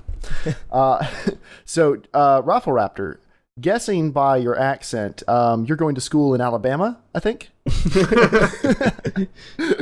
Close. Savannah, Georgia, actually. Okay, yeah, sounds like it. No, Yeah. So do you live over the pond? I do. I live in. Well, I guess we've just had Thanksgiving, so I probably shouldn't make too many jokes. Yeah, I'm from the land of the Brits. The land of the losers. Oh. Hey, a tactical I have retreat no is comeback to acceptable. that. No, how does it feel when you're playing with Americans, like hanging out with Americans playing games and stuff? Because we're so disrespectful of your time zone. Like there's so many people from England and beyond who play games with us, like are part of the general larger gaming group. And you guys are always staying up till like 4 a.m. to play with us. And like, I would never do that. So kudos to you. What time is it there, Jamie? I guess, we just do what we have to, man. We're a very accepting people. No, I actually play for that exact reason, especially because I'm obviously at university at the moment. During term time, when I have to get up for lectures and classes, there's just no way that I can feasibly stay up and play with Americans. So I've plenty of Europeans and other British people that I play Counter-Strike with and that kind of thing. But when summer rolls around, the 6 a.m., 7 a.m. bedtimes start coming in. I don't know, dude. It just happens. Like I'm seeing that, and you'll notice if you follow any reasonable amount of UK YouTubers on Twitter, like that's the kind of the average bedtime. Like they kind of synced up with either maybe Central or even West Coast time. So we just become nocturnal, basically. Yeah, I know Ultra Grunt, who's from England, as far as I know, doesn't actually sleep. Like, I have no proof that he sleeps. Same thing with Scanner Barkley. I'm pretty sure he doesn't sleep. Pretty much Scanner everyone doesn't sleep. Yeah, pretty much everyone I know who's over in that section of the world, those couple time zones, like, I don't know. Either they're running on U.S. time or they just don't sleep ever. Because anytime I hop on my computer, they're on. Like it doesn't make sense. But I don't know. They're just more dedicated than you are, Jeremiah. I guess so. I'm just slacking over here, but with my job. Well, to be honest, like the 100+ ping annoys me more than the time difference. If I play with Americans. That's true. To be quite honest, so. It's not always that bad though. We've played with some of the guys from over there. We've played games with under 100 ping, which is amazing if you think about like what's going on. The internet's going across the ocean in less than a tenth of a second, across and back in less than a tenth of a second. Like, you want to complain when it's over that, but you just can't, like, you don't feel like you can, you know? No, if we're talking like New York or something, then yeah, I'm sure we can get it down below 100. But on average, it's, you know, 100 or a bit above. And if West Coast, I just don't even bother because there's like West Coast, you have to go through the Midwest, so you have to go through the Bible Belt, a tornado, and an earthquake by the time you get to the West Coast. Like, the internet just can't sustain those speeds. It's impossible. If you don't mind me asking, what are you studying in university? Like, what are you hoping to do when you grow up? Well, yeah, that's two different questions. So last year I did mechanical engineering. Whoa. And university here works a lot different to college in the US, as far as I can gather, because you guys seem to study a lot of different subjects when you first go to college, and then you kind of specialize like further on down the line. Whereas here we literally come out of high school, choose a very specific course, and then you just do that. Well, you can choose a specific course here. You have to choose. So I mean, you do like mechanical engineering, and you do nothing else. You just do mechanical engineering. Oh, like, okay. There's no options for like electives and that kind of thing.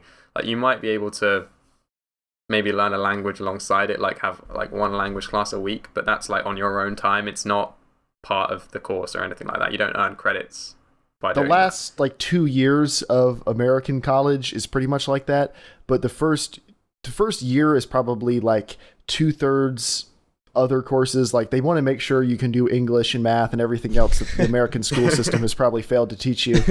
And then so maybe like 1/3 of your major, just dipping your toes in. And the second year is probably like 50-50. And then from then on, it's pretty much, you know, full bore. Yeah.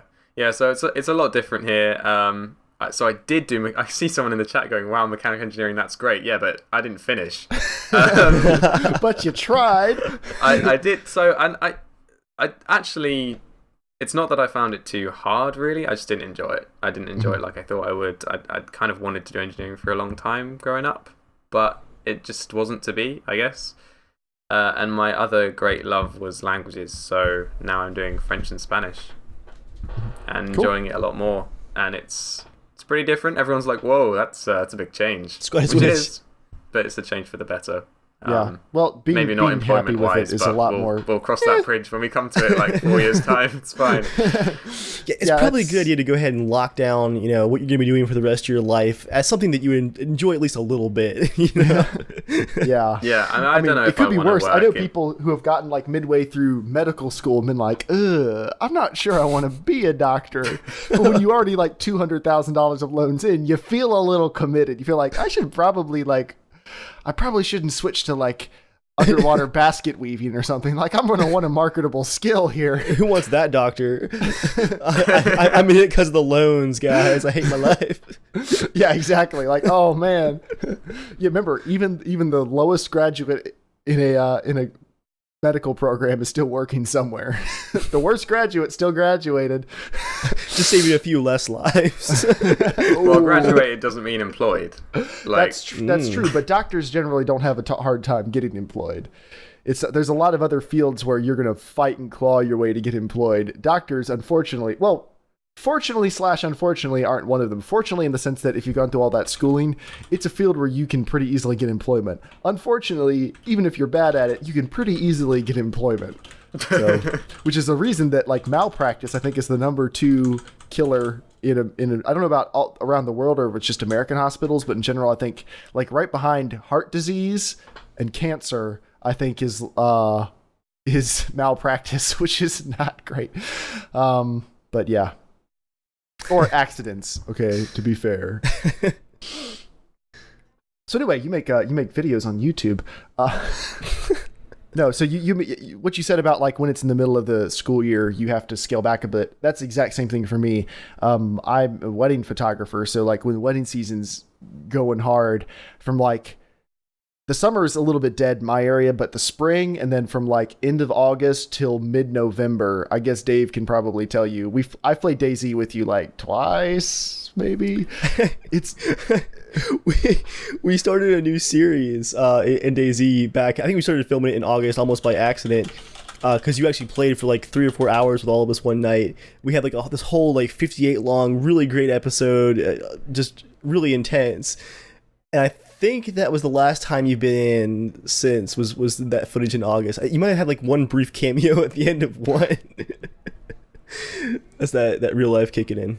Yeah, real life. But I mean, it's okay. Like, but you know, looking at your channel, Jamie, you've got like good, solid, pretty consistent content. You're not putting out a video like every day and a half like a lot of people are, but you're not pumping out a lot of schlock like a lot of people are.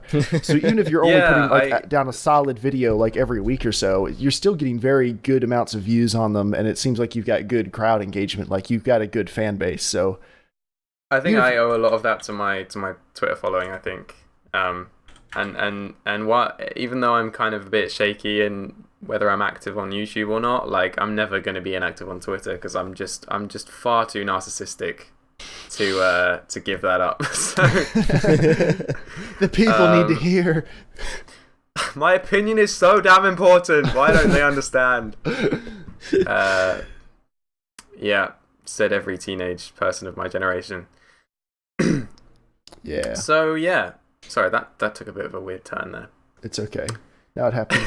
Do you have anything you want to bring up before we wrap the podcast down here? Anything that's really just been irritating you lately, or anything you're super excited about in gaming? Because that's something we don't touch on much. I'm quietly excited for Star Wars Battlefront, as I think everyone is. Mm-hmm. Please, DayZ. Please. We all want to believe. Please, DayZ. We want to believe.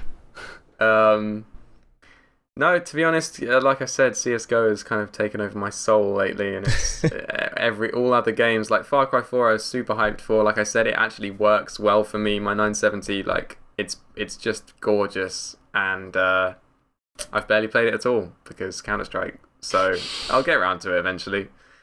And yeah, in terms of things that annoy me, there's far too many to list here. So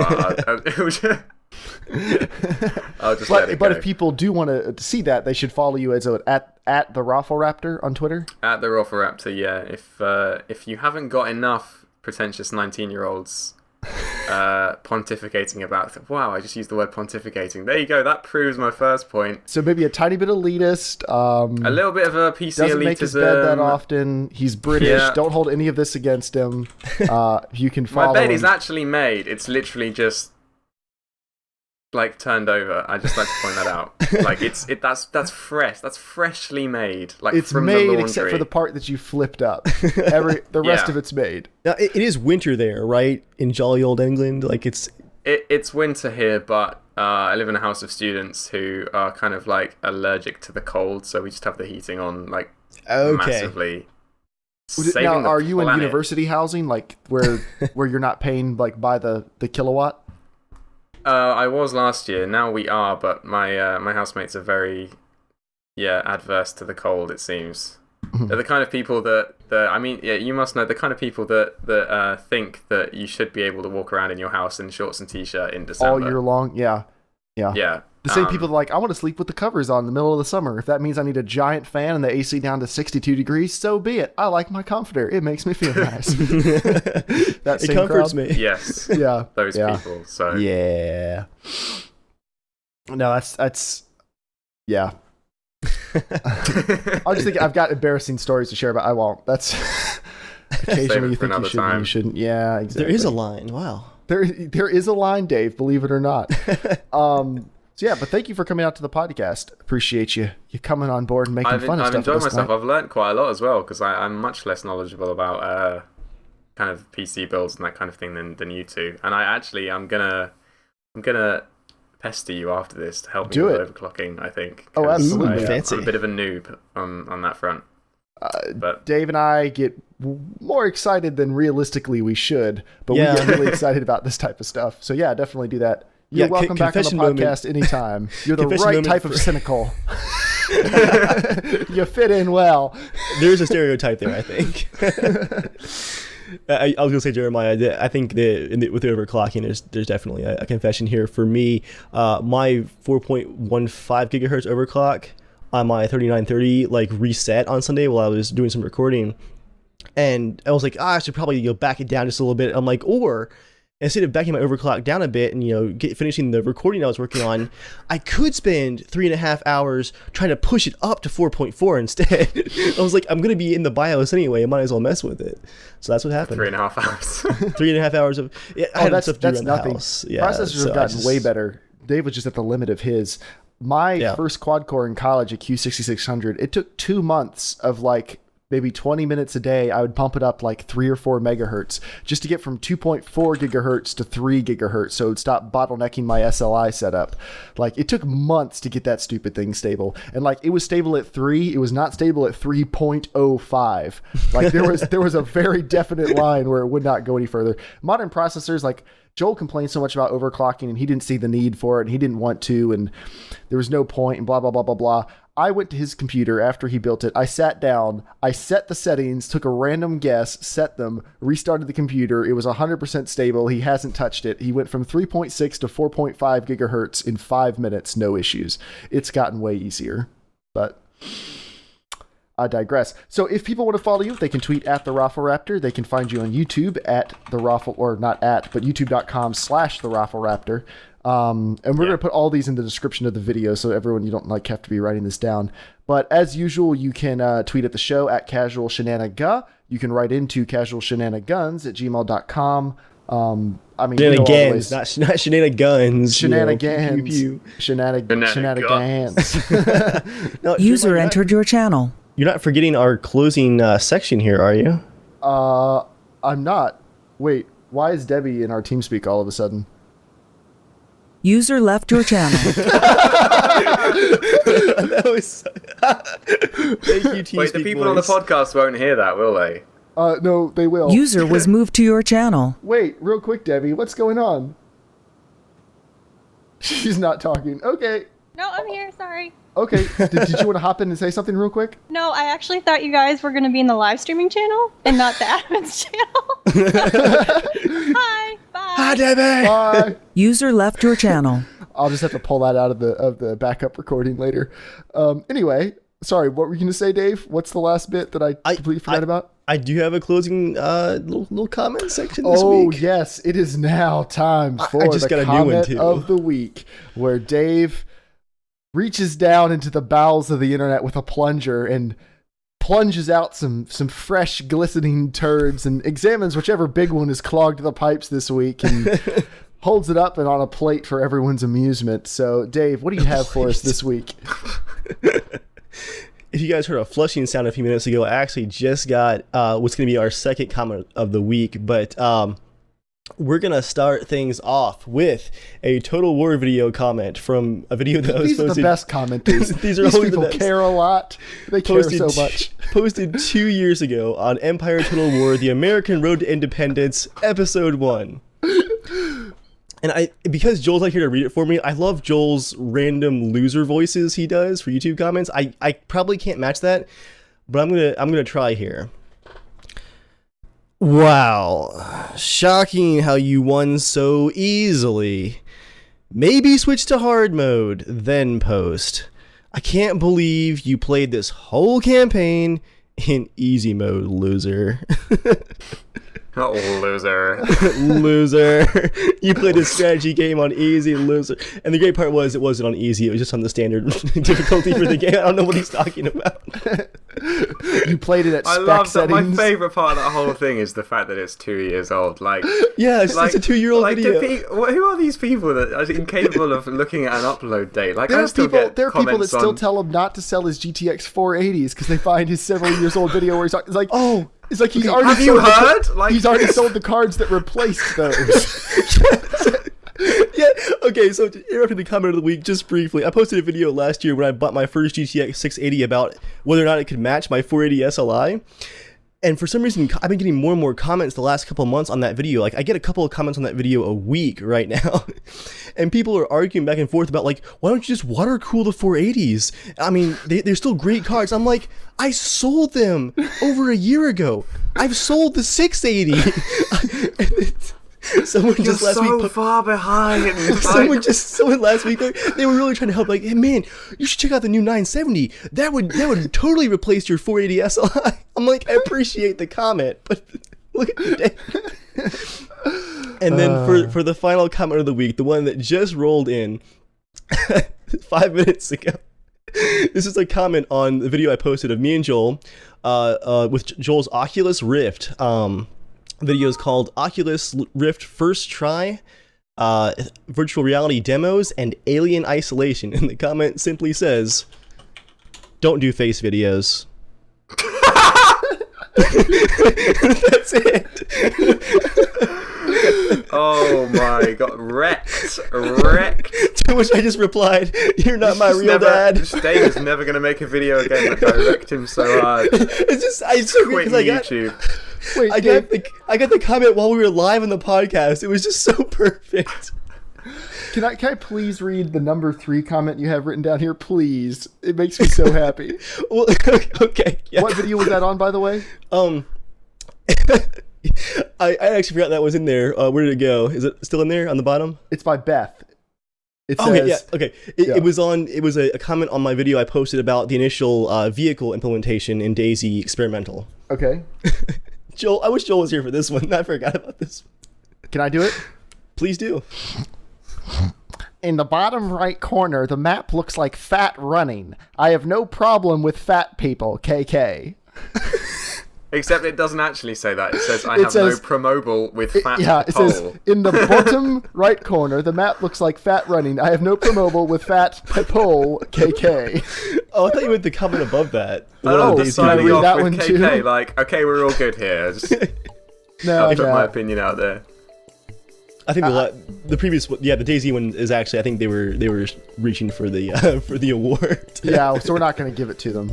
Yeah. They're already giving it to themselves. I wish you could see the comment. All right, but yeah, thank you everyone for coming out to watch our face video tonight. We appreciate it. We'll never make another one again. Last one ever. This has been the last one. From now on, it's just going to be a splash screen uploaded in 4K, 50 megabit splash screen.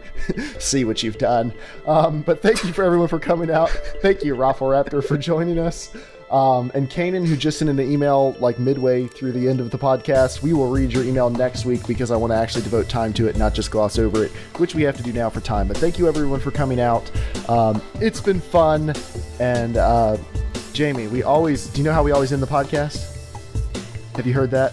He hasn't listened to the end. I knew it. That's fine. He said he liked the podcast. I knew he was lying. I feel like it's I must have done, but that's fine. No, we always end the podcast by telling everyone to stay casual. So could you take us out this week as our special guest?